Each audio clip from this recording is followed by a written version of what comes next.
Una premessa per cominciare.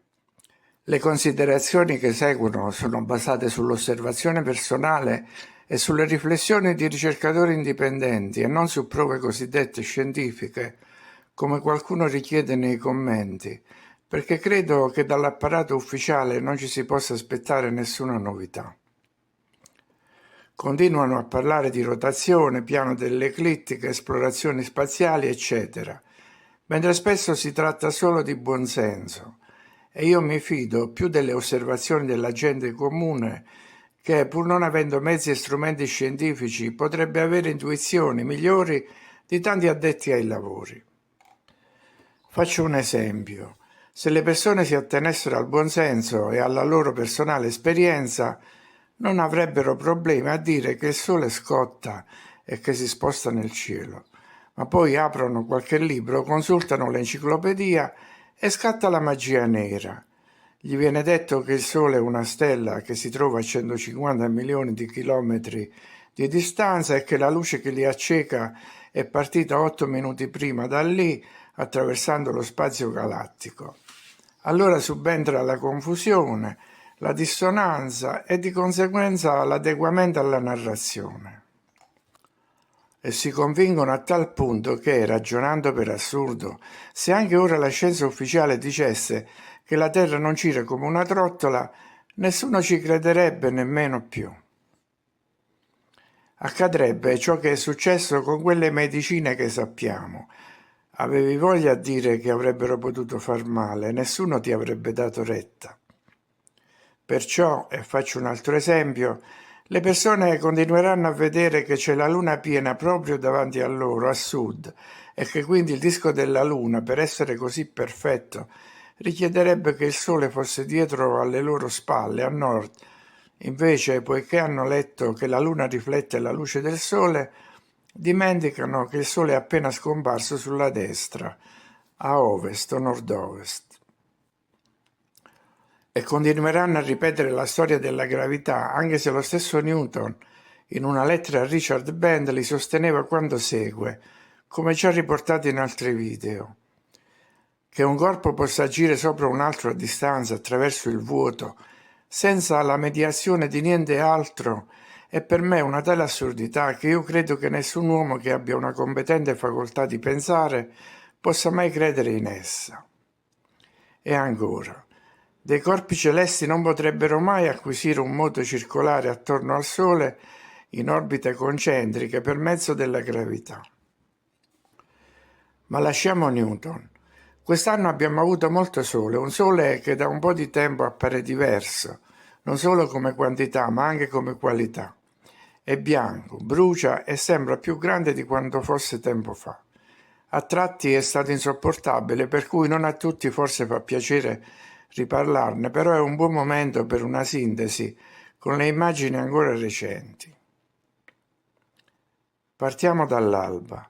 Molti hanno notato che il Sole arriva da un luogo diverso da dove giungeva prima e solo dopo 2 o 3 minuti si mostra nella sua interezza.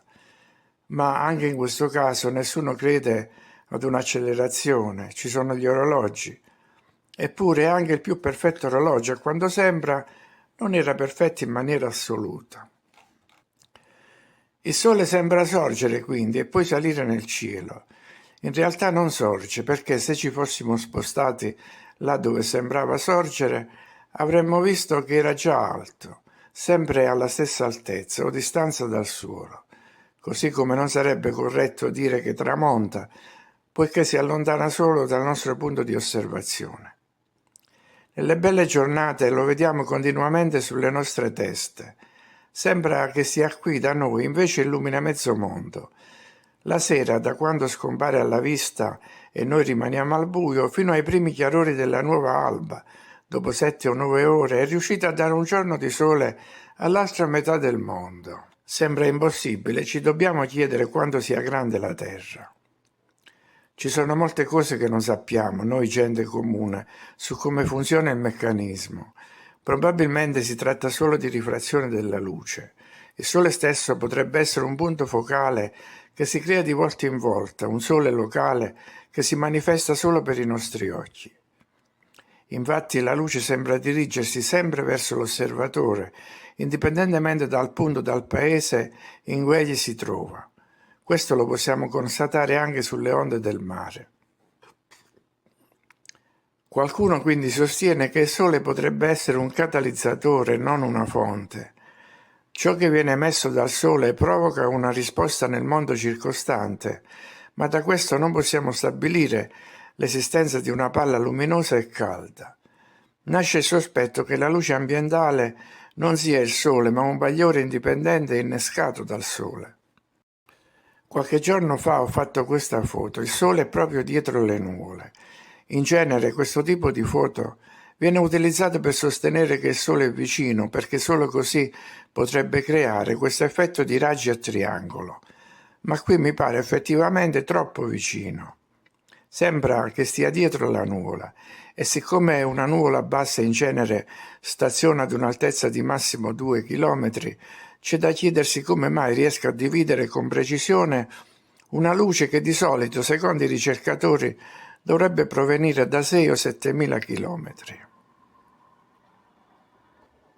Ho qualche foto anche del cosiddetto tramonto, che mi sembra avvenga in una posizione spostata a nord-nord-ovest. Prima il tramonto si trovava qui e ora sui monti più verso destra. E prendiamo ad esempio 3 giorni di settembre del 2024, dal 14 al 16. Il Sole ha seguito la stessa traiettoria, tramontando nello stesso posto, illuminando sempre alla stessa maniera, ma la Luna, da metà che era, è diventata piena. Come si spiega? È chiaro che le luci del Sole e della Luna non hanno nessuna correlazione. Altri ricercatori sono convinti che ci siano più soli che si muovono sulle terre umane di questo mondo, almeno 4 soli che si spostano, 3 dei quali si trovano ad un'altitudine inferiore al Sole principale maggiore. E questa considerazione sembra emergere anche da alcune stampe antiche. Immaginiamo ora di trovarci in immersione sott'acqua. Sopra di noi c'è il Sole, ma non si trova in quella posizione dove lo vediamo. La superficie dell'acqua lo rifrange in maniera sfalsata. È solo la luce che viene riflessa sull'acqua del mare. Immaginiamo adesso che ci siano altre persone immerse in diversi mari, nel Mediterraneo, nell'Atlantico, nell'Oceano Indiano. Tutti vedono il Sole e ognuno pensa che sia sulla propria testa. Un Sole per ogni osservatore. In realtà, anche se sembra moltiplicarsi, il Sole che avanza nel piano celeste, fuori dalla dimensione acquatica, è uno solo. Forse è così che si possono spiegare più cupole che ricevono il Sole allo stesso tempo da un'unica fonte. Il Sole è la lente dell'Eterno, scrive Blavatsky nel libro La dottrina segreta. Una lente, non un corpo celeste, e anche i filosofi antichi parlavano di disco e non di palla. Ma potrebbe trattarsi anche di una lente di Fresnel, su cui si rifrange un Sole molto grande. Le acque del mare sono come una lente su cui il Sole si rifrange e moltiplica i punti luce. Tempo fa ho osservato una scia che si spostava verso est, spinta dal vento. La scia andava verso est e il disco solare giungeva da est. Quindi ci sono piani diversi. I venti hanno un loro piano inferiore, il Sole un piano superiore, la Luna un altro piano. Le cosiddette stelle un altro ancora, un piano girevole, come si può vedere nei time-lapse del cielo notturno. E ci sarebbero ancora più piani su cui forse scorrono altre dimensioni, i famosi 7 cieli.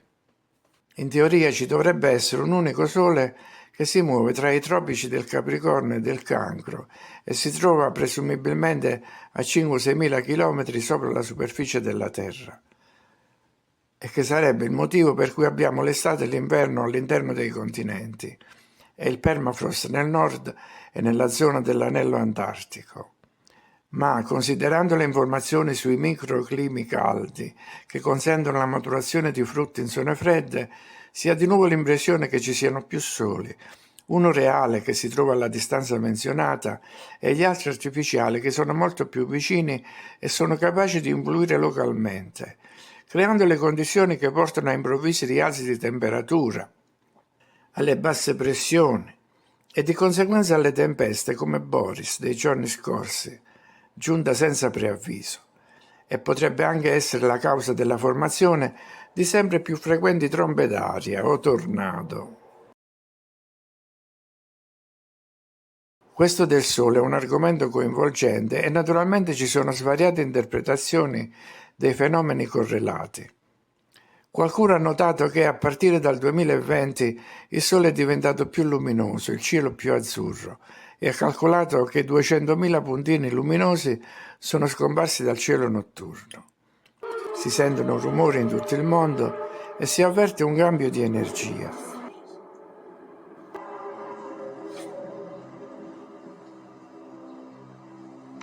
Si fa sempre più strada l'ipotesi che noi siamo in una fattoria degli animali con lampadine o riflettori e forse il Sole viene cambiato di tanto in tanto, per cui cambia anche la distanza dal suolo e la traiettoria del movimento. Credo anche che, strettamente collegata al Sole, ai suoi punti focali, siano le cosiddette aurore boreali. Il cielo a tratti e in posti lontani fra loro assume colorazioni anomale. I giornali e la TV, nel tentativo di dare una spiegazione, parlano di tempeste solari e poi tutti ripetono che sono tempeste solari, ma come potrebbe l'attività di un corpo che loro sostengono essere a 150 milioni di chilometri di distanza influenzare un telefonino a Roma e lasciare che funzioni una a Civitavecchia? E come può un'attività così lontana attraversare il vuoto e provocare un'aurora boreale in una regione d'Italia e lasciare l'atmosfera della regione vicina intatta nei colori? In origine l'hanno chiamata boreale perché si verificava solo al nord, a certe latitudini, e ora si scopre che non è vero, che il nord può essere più a sud. Quindi si tratta di fenomeni locali legati a condizioni locali. Chi ha assistito dal vivo alla formazione di un'aurora la descrive come uno spettacolo impressionante, una luce che cambia in una frazione di secondo, i cui raggi sono come nuvole, ma di colori diversi, e la luminosità cambia così rapidamente che non si ha nemmeno il tempo di rendersene conto. L'aurora boreale potrebbe essere il ponte dell'arcobaleno della mitologia norrena. In questa mitologia un arcobaleno chiamato Ponte di Bifrost collega i regni di Asgard e Midgard, che sono rispettivamente le dimore delle divinità e degli umani. Ed è su un arcobaleno che Cristo si presenterà nel giorno del giudizio. In definitiva, non sappiamo nulla della struttura della Terra, dell'uomo, ma alcune cose appaiono ovvie e devono essere alla base per prendere coscienza. Per esempio, che non si possa ricreare il modello di un fiume su una palla, infatti non esiste al mondo una disposizione del fiume implementata su una base sferica.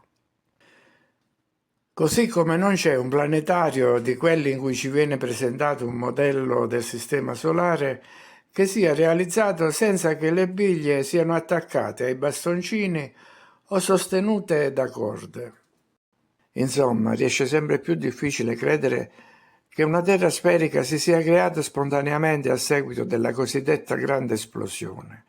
La Terra non avrebbe potuto crearsi da sola, ma sicuramente è stata creata da qualcuno, anche se non necessariamente da un creatore filantropo, e forse gli dei che ci hanno creato sono vicino a noi. Ma il sistema si è consolidato, Galilei, Copernico e le bugie si sono solidificate e ci vorrebbero secoli per ripristinare un livello logico e di buonsenso. Naturalmente non abbiamo tutto questo tempo. Nemmeno se il sole, che si trova proprio qua sopra, ci cadesse in testa, ammetterebbero che non si trovava a 150 milioni di chilometri e si inventerebbero qualcosa e la gente ci crederebbe. Questa ostinazione nel supportare con tanta cattiveria una versione ufficiale unica deve avere sicuramente degli scopi nascosti di cui ci sfugge l'entità. Per esempio, impedire che noi incontriamo i creatori.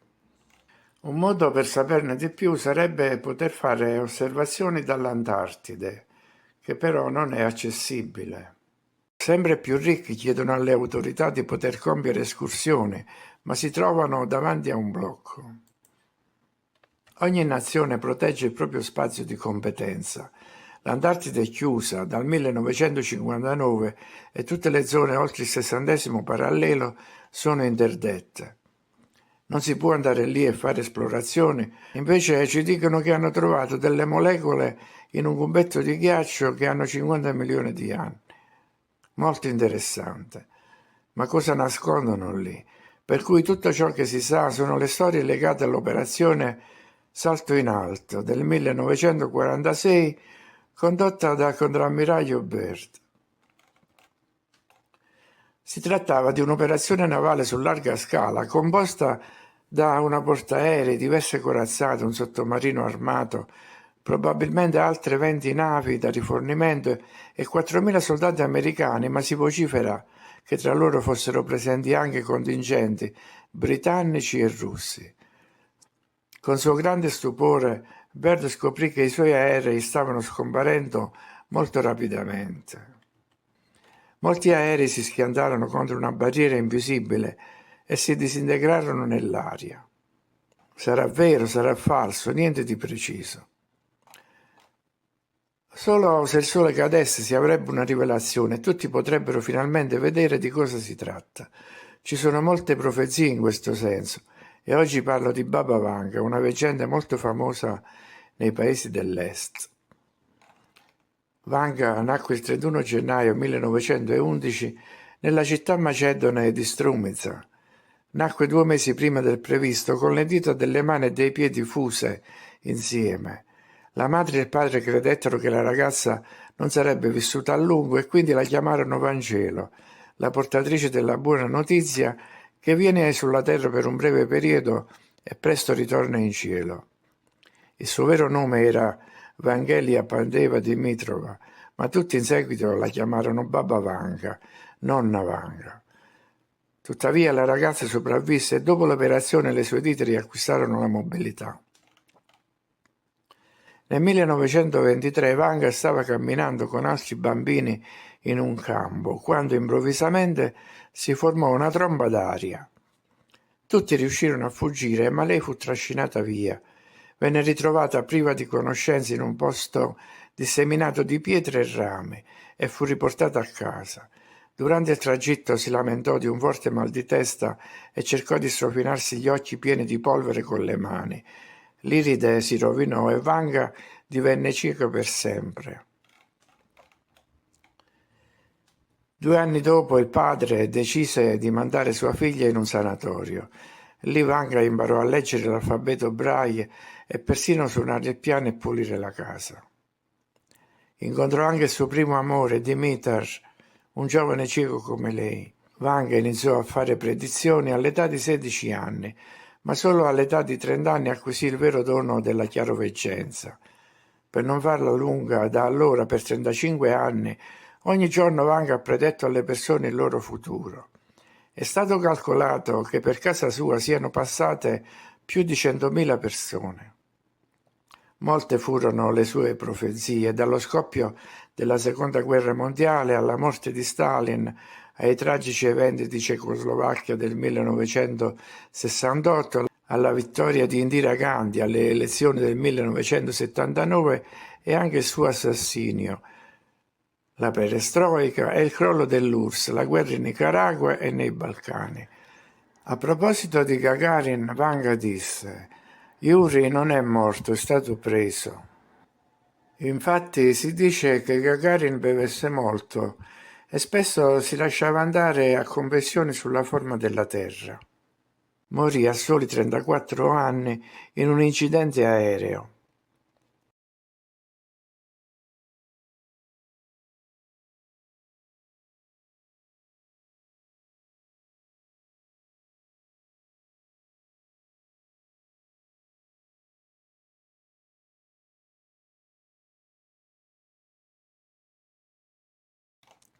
Un fatto interessante accadde durante la guerra. Sia Hitler che lo zar bulgaro Boris andarono a trovarla. Entrambi uscirono infastiditi.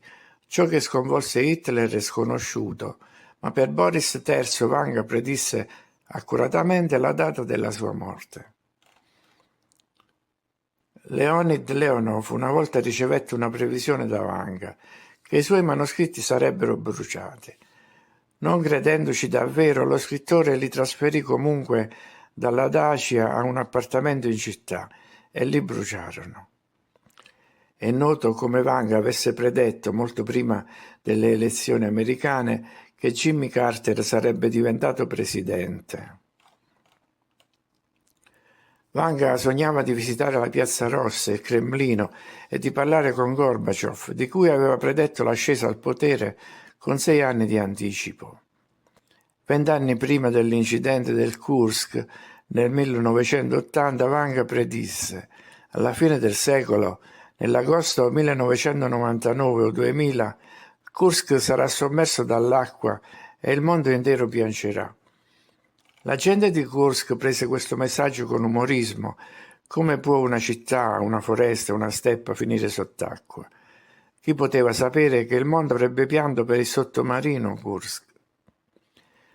Un'altra profezia è questa: uno degli stati arabi scomparirà dalla faccia della terra. Baba Vanga ebbe anche visioni apocalittiche. Verrà il giorno in cui varie piante, verdure e animali scompariranno. E poi sarà il turno delle api. Sappiamo che le api hanno un rapporto speciale con l'umanità. Apicoltura uguale agricoltura uguale civiltà. Ma verranno uccise dall'ingegneria genetica perché le piante mellifere stanno scomparendo. Ha anche predetto un grande futuro per la Russia. La Russia si svilupperà, crescerà e si rafforzerà. Sarà la prima potenza del mondo, ma prima di tutto diventerà un impero dello spirito. E concludo con la previsione riguardante il Sole. Vanga ha detto: il Sole cadrà e si abbatterà sulla terra come un'ombra nera.